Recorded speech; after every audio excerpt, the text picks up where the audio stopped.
Bismillahirrahmanirrahim. Assalamualaikum warahmatullahi wabarakatuh. Perkenalkan, nama saya Selvi Pramayasti, NIM 20302129.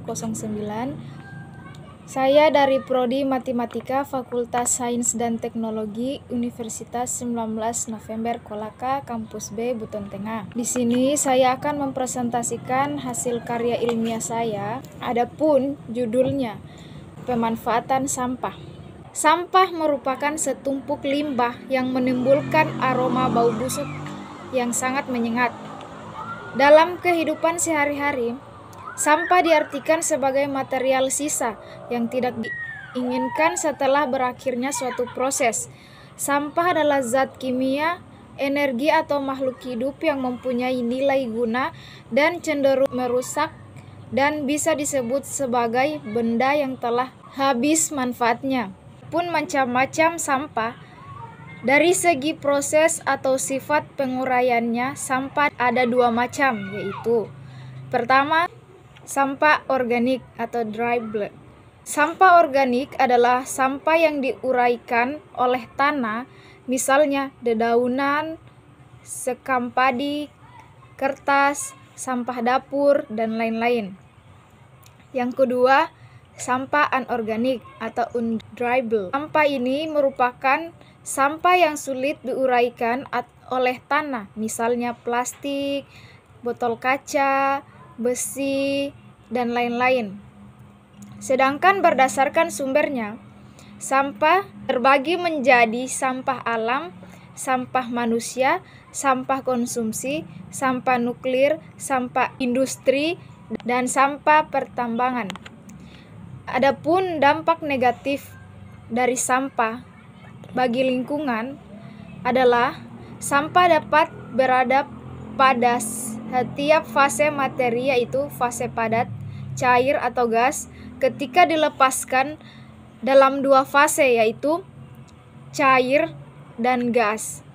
Terutama gas, sampah dapat dikatakan sebagai emisi, di mana emisi bisa dikaitkan oleh polusi.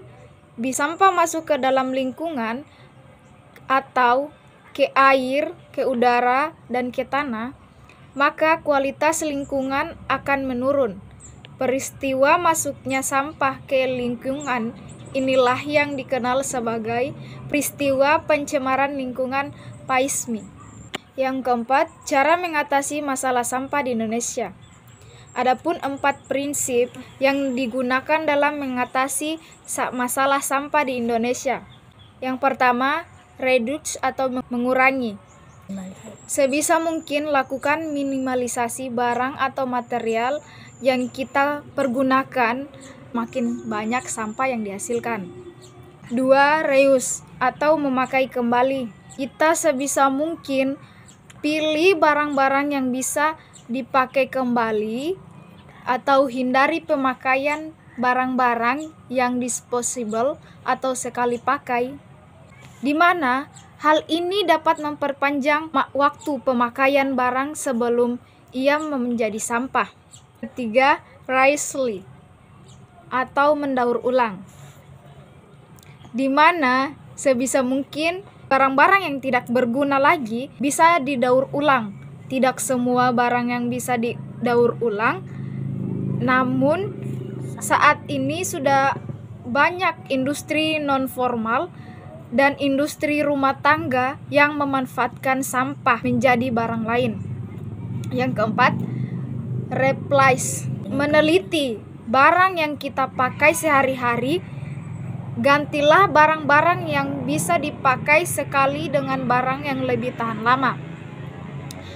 Juga teliti agar kita hanya memakai barang-barang lebih ramah lingkungan. Misalnya ganti kantong kresek menjadi keranjang belanja, dan jangan pergunakan styrofoam karena kedua benda ini tidak bisa didegradasi secara alami.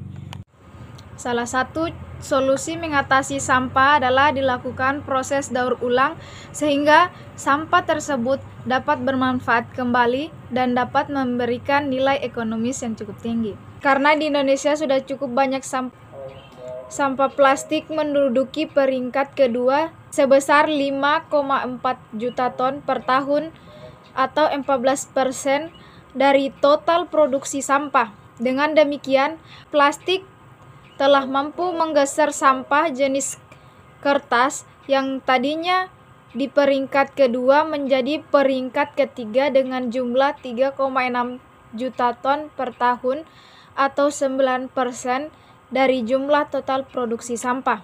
Jadi itulah tadi hasil presentasi saya tentang karya ilmiah yang berjudul pengolahan sampah.